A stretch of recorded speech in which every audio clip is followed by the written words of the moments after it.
Assalamualaikum warahmatullahi wabarakatuh. Perkenalkan, saya Kinesha Tarin, mahasiswa dari Universitas Mula Warman, Fakultas Kesehatan Masyarakat, dan dari kelompok KKN Kubar 11 Angkatan ke-48. Pada video kali ini, saya akan menjelaskan mengenai apa itu sampah dan bagaimana manajemen pengelolaan sampah. Sampah merupakan suatu bahan yang terbuang atau dibuang dari sumber aktivitas manusia maupun alam yang belum memiliki nilai ekonomis. Ada beberapa sumber klasifikasi sampah. Yang pertama ada sampah basah, yaitu sampah organik yang mudah busuk, sampah kering, sampah organik yang tidak mudah busuk, sampah lembut, sampah yang merupakan partikel-partikel berukuran kecil seperti debu dan abu, sampah besar, sampah yang berukuran besar seperti meja atau sofa yang dibuang, dan sampah berbahaya, sampah yang berbahaya bagi manusia, hewan, dan tumbuhan. Ada beberapa jenis sampah. Sampah yang mudah terurai dan sampah yang tidak mudah terurai. Sampah yang mudah terurai ada seperti sampah yang dapat diurai secara alami melalui proses fisik, kimia, dan biologis. Pada umum, jenis sampah ini berasal dari sampah organik yang dihancurkan oleh mikroorganisme. Sampah yang tidak mudah terurai adalah sampah yang tidak dapat diurai atau sulit diurai secara alami oleh proses fisik, kimia, dan biologis, menjadi molekul-molekul lebih kecil. Biasanya sampah ini terdiri dari sampah anorganik, sintetis, dan bahan keras lainnya seperti logam, kaca, keramik, dan plastik. Dari penelitian dilakukan oleh Kementerian Lingkungan Hidup dan Kehutanan pada tahun 2019 menyatakan bahwa Indonesia menghasilkan sampah sekitar 175.000 ton per hari atau setara dengan 64 juta ton setiap tahunnya. Ternyata 50% dari sampah yang ada merupakan sampah organik, dengan penyumbang terbesarnya adalah dari sampah rumah tangga yang berjumlah 48%. Nah, dari semua sampah itu ditemukan bahwa 10-15% dapat didaur ulang, 60-70% ditimbun di TPA, dan 15-30% dibuang begitu saja di sungai, laut, danau, dan perairan lainnya. Hal tersebut mengakibatkan Indonesia menjadi nomor 2 penghasil sampah plastik di laut terbanyak di dunia. Nah, apa aja sih dampak negatif dari sampah di sekitar kita? Yang pertama, ada untuk nilai estetika atau keindahan. Sampah yang ditumpuk dan dibiarkan di tempat terbuka dapat menurunkan estetika tempat sekitar, mengganggu keindahan setempat, bau busuk yang tidak enak, dan dapat menjadi tempat berkembangnya berbagai organisme dan patogen. Kedua, ada polusi udara. Pembakaran sampah secara terbuka dapat mengakibatkan emisi gas berbahaya dan partikel-partikel halus di udara yang dapat menyebabkan penyakit pada pernapasan, penyakit kulit, iritasi mata, dan sebagainya.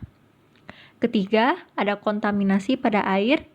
Air hujan bersama dengan air hasil pembusukan dikenal sebagai air lindi akan berkumpul maupun mengalir pada parit-parit maupun sungai yang ada di sekitarnya, mengakibatkan air sungai tercemar dengan air lindi sehingga tidak dapat dimanfaat lagi, karena bisa menimbulkan gatal-gatal pada kulit.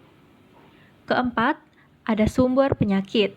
Tempat penimbunan sampah, khususnya yang masih basah, merupakan tempat hidup yang baik bagi perkembangan tikus, nyamuk, lalat, insekta, dan mikroba.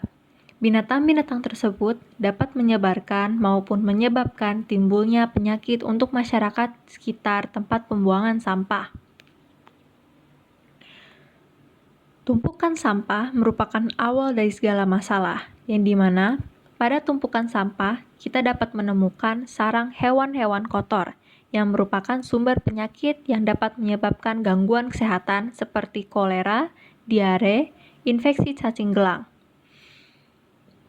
Selain itu, tumpukan sampah juga dapat menimbulkan bau tidak sedap yang mengganggu kenyamanan lingkungan, sehingga turunnya estetika lingkungan. Tidak hanya itu, tumpukan sampah juga dapat mencemari tanah dan air. Nah, dan yang paling berbahaya, sampah yang dibuang sembarangan, terutama ke sungai, dapat mengakibatkan pendangkalan sungai yang pada akhirnya dapat berujung pada musibah banjir. Hal ini juga dapat mengakibatkan gangguan kesehatan. Berikutnya, kita akan mempelajari mengenai apa itu pengelolaan sampah. Pengelolaan sampah adalah suatu bidang yang berhubungan dengan pengaturan terhadap penimbulan, penyimpanan sementara, pengumpulan, pemindahan dan pengangkutan, pemprosesan, dan pembuangan sampah dengan suatu cara yang sesuai dengan prinsip-prinsip terbaik dari kesehatan masyarakat, teknik, perlindungan alam, keindahan, dan pertimbangan-pertimbangan lainnya, dan juga mempertimbangkan sikap masyarakat. Ada beberapa unsur-unsur pokok dari pengelolaan sampah. Yang pertama, ada penimbulan sampah, yaitu aktivitas-aktivitas pembuangan barang-barang yang tidak lama bergunanya, baik yang dilempar begitu saja dari pemiliknya atau yang dikumpulkan terlebih dahulu. Kedua, ada penyimpanan sementara. Dilakukan dengan penyimpanan yang memenuhi syarat kedap air, mempunyai tutup yang sesuai dengan bagian badannya, dan mempunyai tempat pegangan jika penyimpanan berupa tong. Ketiga, ada pengumpulan. Elemen ini menyangkut tidak hanya pengumpulan sampah, namun juga termasuk pengangkutannya setelah sampah dikumpulkan untuk selanjutnya dibawa ke tempat sampai alat pengangkutan dikosongkan. Keempat, ada pengangkutan, yang terdiri dari dua langkah. Yang pertama, pemindahan dari alat angkut kecil ke alat angkut yang besar, dan berikutnya dibawa ke TPA. Kelima, ada pengelolaan dan pemanfaatan kembali. Elemen ini termasuk semua penggunaan teknik-teknik, alat dan fasilitas untuk mempertinggi efisiensi elemen fungsional lain, dan untuk mendapatkan material-material yang dapat digunakan kembali. Yang terakhir, ada pembuangan. Disposal adalah proses terakhir dari semua pembuangan sampah, dan TPA atau tempat pembuangan akhir merupakan salah satu unsur pokok di tempat pengelolaan sampah. Berikutnya, untuk pengelolaan sampah, kita dapat menerapkan prinsip 4R. Yang pertama, ada replace atau mengganti, yang merupakan upaya penggantian atau memakai alternatif lain, seperti menggunakan sapu tangan untuk mengganti tisu, menggunakan tumbler untuk mengganti membeli air botol, dan menggunakan tote bag belanja untuk mengganti kresek belanja. Berikutnya, ada reduce atau mengurangi, merupakan upaya pengurangan membeli produk plastik, seperti mengurangi pembelian botol plastik, pemakaian kresek, ataupun mengurangi jajan yang menggunakan kemasan plastik. Ketiga, ada reuse atau menggunakan kembali, yaitu penggunaan kembali sampah yang masih dapat digunakan, seperti menggunakan kembali botol plastik untuk menanam bunga atau mencuci botol plastik untuk digunakan kembali.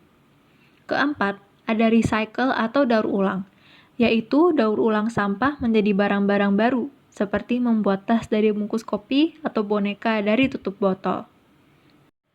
Yang terakhir, berikut beberapa dampak positif pengelolaan sampah yang baik. Ada seperti untuk mengurangi polusi, ekonomis, dan untuk menghemat sumber daya alam. Terima kasih telah menyimak video kali ini sampai akhir. Semoga bermanfaat bagi kita semua, dan sampai bertemu lain kali.